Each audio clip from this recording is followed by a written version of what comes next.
तो आज के लेक्चर के अंदर हम स्टार्ट कर रहे हैं यूनिक की को, क्योंकि हमने प्रीवियस लेक्चर्स के अंदर प्राइमरी की, फॉरेन की इनको पढ़ लिया है। तो इस सेशन के अंदर हम पढ़ने वाले हैं कि यूनिक की एसक्यूएल के अंदर या एसक्यूएल सर्वर के अंदर या माइस्क्यूएल के अंदर कैसे यूज होती है या उसको यूज करने का पर्पस क्या होता है। तो यूनिक की is a set of one और मोर देन वन फील्ड्स और columns of a table that uniquely identify a record in database table. तो जैसे आपने अदर कीज की डेफिनेशन पढ़ी है एज इट इज इसकी है, जैसे आपने प्राइमरी की पढ़ी है, फॉरेन की पढ़ी है कि भाई ये ऐसा कॉलम है या आप समझ लो ऐसी की है जो एक कॉलम या एक से ज्यादा कॉलम्स के ऊपर अप्लाई हो सकती है। कॉन्सेप्ट क्लियर है? अब ये यूनिक की को यूज करने का पर्पस क्या है, तो यहां पे आके इसको और आगे बढ़ते हैं। You can say that it is a little like primary की। ये बिल्कुल या नियर है प्राइमरी की के, ठीक है, but it can accept only one null value and it can not have duplicate values. तो यूनिक से समझ में आ रहा है, यूनिक यानी एक ऐसी चीज जो डुप्लीकेशन ऑफ डेटा को अलाउ नहीं करती। अब डुप्लीकेशन ऑफ डेटा को अलाउ नहीं करती, इसका मकसद ये नहीं है कि जैसे प्राइमरी की नल वैल्यूज को अलाउ नहीं करती थी तो ये भी अलाउ नहीं करेगी। तो कम से कम एक ये नल वैल्यू अलाउ करती है, ठीक है। अगर कोई आपको पूछे, क्योंकि इंटरव्यू का क्वेश्चन होता है कि आपका यूनिक की और प्राइमरी की में डिफरेंस क्या है, सही है। तो आपसे जब भी पूछा जाए कि प्राइमरी की और यूनिक की में डिफरेंस क्या है, तो आप ये बताएंगे कि प्राइमरी की के अंदर भी यूनिक वैल्यूज होती है, यूनिक की के अंदर भी यूनिक वैल्यूज होती है, यानी डुप्लीकेटेड डेटा नहीं होता। बट प्राइमरी की के अंदर नल वैल्यूज अलाउ नहीं है, जबकि यूनिक की के अंदर एक नल वैल्यू अलाउ है। कॉन्सेप्ट क्लियर है? अब जो ये एक नल वैल्यू अलाउ है, तो ये क्यों अलाउ करता है? तो यूनिक की का जो आर्किटेक्चर है काम करने का, तो ये है, ये क्या करता है, जब भी आप इसको कोई वैल्यू देते हैं ना उस कॉलम को, जिस कॉलम के ऊपर यूनिक की लगी हुई है, तो सबसे पहले वो प्रोवाइडेड वैल्यू को जाके अपने पास चेक करते हैं कि क्या वो एग्जिस्ट करती है। अगर वो एग्जिस्ट करती है तो अलाउ नहीं करेगा, अगर वो एग्जिस्ट नहीं करती तो आपको अलाउ करेगा। तो फर्स्ट जब आप इसको नल वैल्यू देते हो ना, तो इसके पास कोई ऑलरेडी नल वैल्यू नहीं है, तो इस वजह से क्या कर देता है, नल वैल्यू को अलाउ कर देता है। कॉन्सेप्ट क्लियर हो गया? ठीक है। तो ये थी आपके पास यूनिक की, जिसका पर्पस ये होता है। द यूनिक की एंड प्राइमरी की both provide a guarantee for uniqueness for a column और अ सेट ऑफ कॉलम्स। तो जैसे आपकी प्राइमरी की आपको गारंटी देती है कि मेरे पास डुप्लीकेट डेटा इंसर्ट नहीं करेंगे अगर आप मुझे यूज करते हैं किसी भी कॉलम के ऊपर, तो एज इट इज आपकी यूनिक की भी गारंटी देती है कि मैं अगर आप प्राइमरी की को जैसे अप्लाई करते थे वैसे ही यूनिक की को अप्लाई करते हैं किसी भी कॉलम के ऊपर, तो वो आपको गारंटी देती है कि आप क्या अलाउ नहीं कर सकते, उसको डुप्लीकेट वैल्यूज इंसर्ट नहीं कर सकते। कॉन्सेप्ट क्लियर हो गया? Okay. There is an automatically defined primary key constraint with a primary key constraint.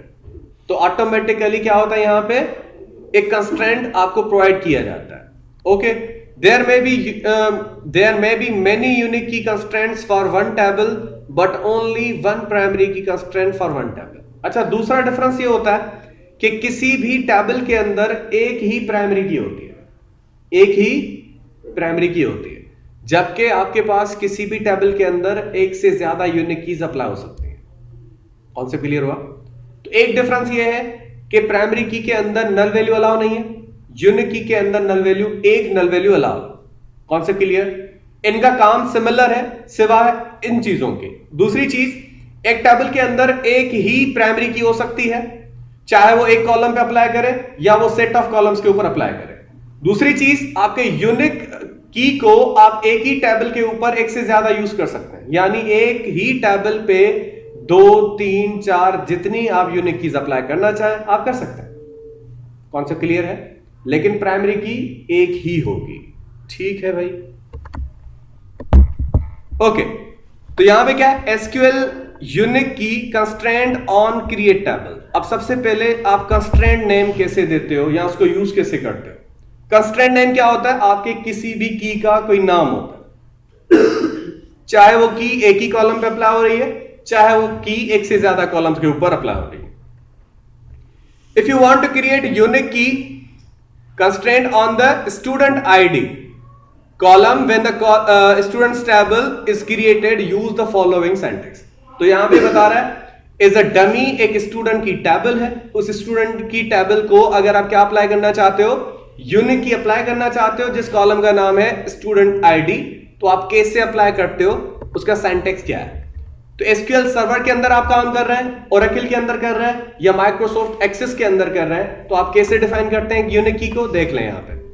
Defining a unique की कंस्ट्रेंट ऑन सिंगल कॉलम, आप क्या करते हो, ऐसे कुछ आप तरीका यूज कर लेते हो, क्योंकि यहां पे आप जो यूनिक की पढ़ रहे हो, तो आप जो की है ना वर्ड, वो अप्लाई नहीं करते। समझ में आया? हम क्या अप्लाई करते हैं, सिर्फ यूनिक कंस्ट्रेंट का नाम यानी क्लास का नाम यूनिक है या कीवर्ड कह लो, वही अप्लाई करते हैं। तो मैं यहां पे आके आपको क्रिएट करके बता देता हूं कैसे अप्लाई करते हैं। अच्छा, लेकिन हमारे पास एक कीवर्ड है नॉट नल, इसको आप हटा देंगे, वरना आपको पता है ये वैसे ही बिहेव करेगा जो अदर कॉलम्स करते हैं। जहां पे भी आप नॉट नल लगाते हैं, उसका मकसद उसके अंदर नॉट नल यानी नल वैल्यूज अलाउ नहीं है। तो ये हटा के फिर यूनिक की अप्लाई करते हैं और फिर देखते हैं। तो मैं यहां पे आता हूं, क्रिएट करता हूं टेबल जिसका नाम स्टूडेंट्स है, और यहां पे आके उसका कॉलम स्टूडेंट आईडी है, उसके अंदर दूसरा कॉलम लास्ट नेम है, और उसके बाद फर्स्ट नेम है और सिटी है। तो मैं इसको सिलेक्ट करके चला देता हूं, तो एक टेबल ऑलरेडी इसी नाम से एग्जिस्ट करती है, मैं स्टूडेंट 1 नाम रख देता हूं इसका। तो यहां पे आते हैं और इसको एग्जीक्यूट कर देते हैं। तो हमारी ये टेबल क्रिएट हो चुकी है। अब ये टेबल क्रिएट हो चुकी, मैं चाहता हूं इसके अंदर नंबर ऑफ वैल्यूज को इंसर्ट करूं। तो मैं यहां पे आता हूं, स्टूडेंट्स 1 की टेबल को मैं यहां पे आके 1 इंसर्ट करता हूं, और फिर ये पूरे रिकॉर्ड इंसर्ट कर देते हैं। तो मैं अभी इसको सिंपल वैल्यूज प्रोवाइड कर रहा हूं, लेकिन मैंने कहा था यूनिक की के अंदर एक जो है हमारे पास नल वैल्यू अलाउ है, ठीक है। ओके, तो हमारे पास ऐसे होता है। अच्छा, अब अभी तो इसने अलाउ कर दिया क्योंकि एक पहला रिकॉर्ड था, लेकिन अगर मैं यही रिकॉर्ड फिर से इंसर्ट करता हूं तो आपको ये क्या देगा, ये एरर देगा कि आपके पास ये जो आईडी वाला कॉलम है उसके अंदर ऑलरेडी ऐसी वैल्यू एग्जिस्ट करती है, यानी 1 ऑलरेडी है, आप उसको फिर से इंसर्ट नहीं कर सकते। तो मैं यहां पे आपको दिखाता हूं, सिलेक्ट ऑल फ्रॉम स्टूडेंट्स 1, इसको सिलेक्ट करते हैं और इसको चलाते हैं।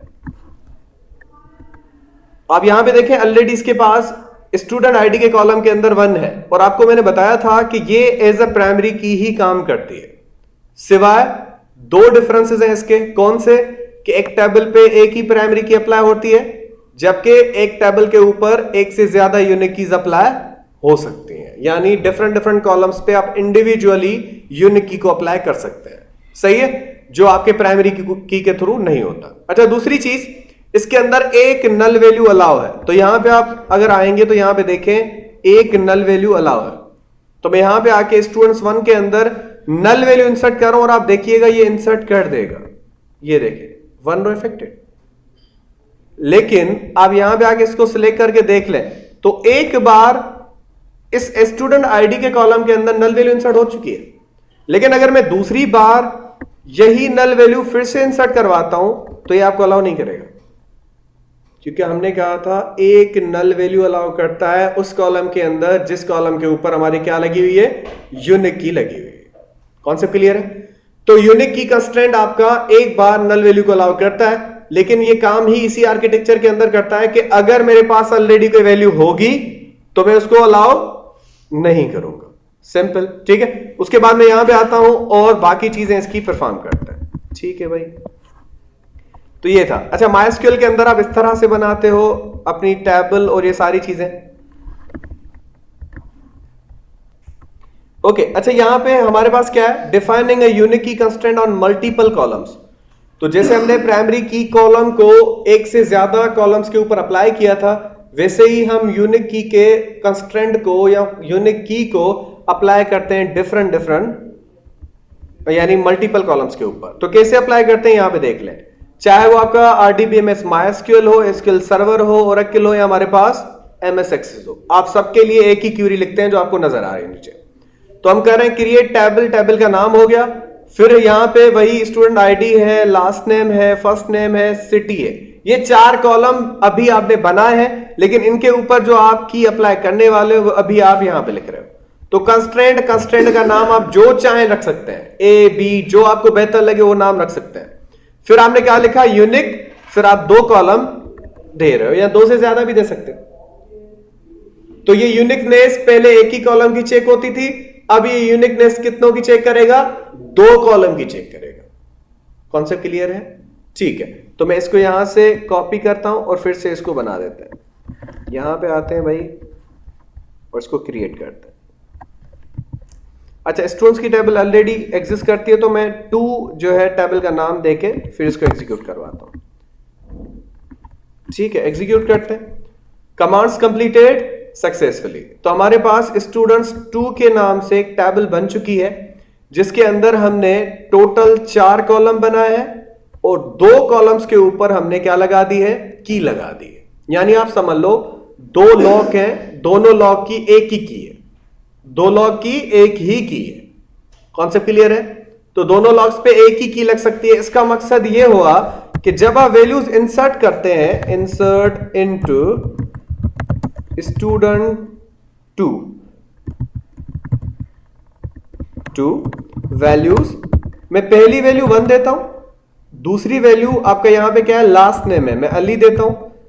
सेकंड वैल्यू यहां पे आके हम दे देते हैं फॉर एग्जांपल अहमद, और लास्ट जो हमारी वैल्यू है सिटी है, तो सिटी के लिए मैं यहां पे कराची दे देता हूं। तो यहां पे मैंने कुछ नंबर ऑफ वैल्यूज प्रोवाइड कर दिए। अच्छा, यहां पे होगा क्या, अभी तो ये अलाउ कर देगा, ठीक है, इंसर्ट कर रहा है। अब मैं दूसरी बार यही वैल्यू इंसर्ट करूंगा तो मुझे अलाउ नहीं करेगा। इसका रीजन ये है कि अब ये 2 कॉलम्स की यूनिकनेस चेक कर रहा है। यानी फर्स्ट कॉलम में कहीं पे भी 1 ना दिखे और सेकंड कॉलम में भी आपका अली ना दिखे, और जहां पे भी आपने दोनों चीजें एक साथ दे दी तो ये आपको अलाउ नहीं करेगा। Concept clear? तो मैं यहां पे आता हूं और यहां पे आपको फिर से इसको कॉपी करते हैं, पेस्ट करते हैं। अब मैं क्या कर रहा हूं, वैसे आपको शायद ये समझ में ना आए, अभी अगर मैं नल वैल्यू देता हूं ना एक, और दूसरी वैल्यू भी नल देता हूं, तो ये दोनों को अलाउ कर देगा अभी, क्योंकि दोनों कॉलम्स के ऊपर एक ही यूनिक की अप्लाई है। तो यूनिक की एक बार नल वैल्यू अलाउ करती है। कॉन्सेप्ट क्लियर है? तो मैं अगर इसको एग्जीक्यूट करके चलाता हूं तो आप यहां पे देखें, ये क्या बोल रहा है, column does not allow nulls. Reason क्या है, इस पे भी नॉट नल लगाया है भाई, ठीक है, तो इस पे भी हमने पहले नॉट नल लगाया है। तो ये नॉट नल आपको हटाना पड़ेगा, वरना यूनिक नेस या आपकी ये जो कीज हैं उनको आप समझ नहीं सकेंगे। तो सबसे पहले ये जो नॉट नल लगाया हुआ है इनको आपको क्या करना है, हटा देना है।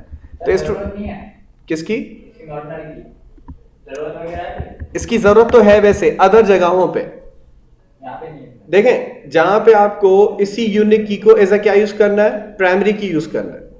लेकिन हमें पता है ना एक टेबल में एक ही प्राइमरी की अप्लाई होती है, लेकिन दूसरे कॉलम के अंदर भी आप चाहते हो कि यूनिकनेस भी हो, लेकिन उसमें क्या ना अलाउ, नल अलाउ नहीं करने, तो आप उस कॉलम को बनाते वक्त नॉट नल दे दें। कॉन्सेप्ट क्लियर है? कहीं कहीं पे आप चाहते हो, क्योंकि एक ही टेबल के ऊपर एक से ज्यादा प्राइमरी कीज अप्लाई नहीं हो सकती, लेकिन आप चाहते हो कि यार मैंने इसको प्राइमरी की तो बना दिया 2 कॉलम को, बाकी जो 2 कॉलम है उनको भी मैं चाहता हूं यूनिकनेस अप्लाई हो, लेकिन क्या हो, यूनिक की के थ्रू हो। तो आप क्या करते हैं, यूनिक भी अप्लाई करते हैं और नॉट नल भी अप्लाई करते हैं। तो ये क्या करेगा, एज ए प्राइमरी की काम करेगा। कॉन्सेप्ट क्लियर हो गया? तो अभी मैं स्टूडेंट 3 के नाम से बना रहा हूं ताकि मैं बता सकूं कि स्टूडेंट 3 की, अच्छा इसका कंस्ट्रेंट ऑलरेडी बन चुका है, ठीक है, यूसी स्टूडेंट आईडी, यानी ये कंस्ट्रेंट ऑलरेडी किसी की के लिए यूज किया गया, तो इसके लिए एरर दे रहा है। टेबल तो आपकी वही है, राइट। यहां पे आते हैं स्टूडेंट्स 4 और कंस्ट्रेंट का नाम एबीसी रख देते हैं, ठीक है, कोई मसला नहीं है। मैं इसको सिलेक्ट करता हूं, एग्जीक्यूट करते हैं। अब देखिए कमांड कंप्लीट हो गई।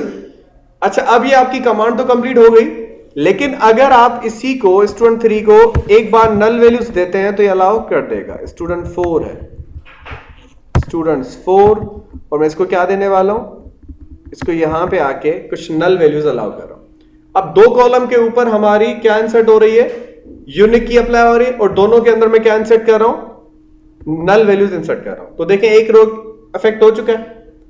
अब ये नल वैल्यूज को अलाउ कर रहा है, तो आपके पास यूनिक की जहां पे भी आप अप्लाई करते हो तो एक नल वैल्यू अलाउ करता है, लेकिन अगर आप यही नल वैल्यू फिर से अलाउ करेंगे या इंसर्ट करना चाहेंगे तो अलाउ नहीं करेगा। कॉन्सेप्ट क्लियर है? तो आप एक बार ही नल वैल्यूज अलाउ कर सकते हैं। सिलेक्ट ऑल फ्रॉम स्टूडेंट्स 4, इसको सिलेक्ट करते हैं और चलाते हैं। तो यहां पे देखिए इसने एक बार नल वैल्यूज को अलाउ कर दिया, लेकिन मैं यहां पे आके स्टूडेंट 4 को फिर से वैल्यूज इंसर्ट करवाता हूं, देखें तो ये भी अलाउ कर देगा। लेकिन एक चीज आपके माइंड में रहे कि अब वो 2 कॉलम की यूनिकनेस चेक करेगा। पहले वो एक ही कॉलम की यूनिकनेस चेक कर रहा था, यानी अगर एक ऑलरेडी वैल्यू एग्जिस्ट करती है तो उसको फिर से अलाउ नहीं करेगा। लेकिन अब ये 2 कॉलम को जो है वो क्या करेगा, चेक करेगा। यानी अब अगर आप 2 कॉलम को एज अ प्राइमरी की यूज कर रहे हो, यानी दोनों कॉलम पे एक ही की है, तो अब अगर आप एक कॉलम में फिर से 1 देते हैं, दूसरे कॉलम में आप क्या देते हैं, फिर से अली देते हैं, तो जब आप दोनों चीजें फिर से देंगे तो आपको ये क्या दे देगा, एरर दे देगा। कॉन्सेप्ट क्लियर हुआ? तो इस तरह से आप इंसर्ट कर सकते हो। कॉन्सेप्ट क्लियर है? ठीक है, चलिए ये था हमारे पास यूनिक की का यूज। अब थोड़ा आगे बढ़ते हैं। अच्छा, इसको अल्टर कैसे करते हैं? तो आपके पास आपने यूनिक की को अप्लाई कैसे किया और उसको अब हम जो पढ़ेंगे तो उसको अल्टर कैसे करते हैं। चलो इसको नेक्स्ट में पढ़ते हैं।